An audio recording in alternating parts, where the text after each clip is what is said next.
Oh, your iPhone's acting up, or maybe you just want a do-over.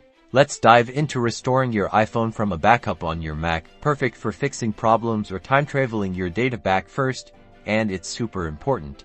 Make sure your iPhone is connected to your Mac using a USB cable. Then, on your Mac, it's a simple process, either via Finder or good old iTunes. If you're using Mac OS Catalina or later, open Finder, find your iPhone under Locations in the left sidebar and click on it in the main window.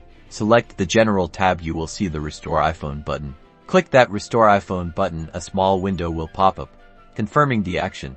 You'll be prompted to choose the specific backup you want to use to restore. Make sure to pick the right one. Check the date and time to find your desired backup. Then, click Restore to proceed. Now, the waiting game begins.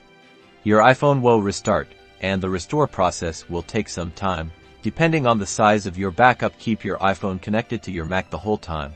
Do not interrupt the process. Once it's done, your iPhone will restart again, showing the hello screen. You can then follow the setup prompts, and just like that, your iPhone is back in time, hopefully with all your data intact. Now you can enjoy your restored iPhone.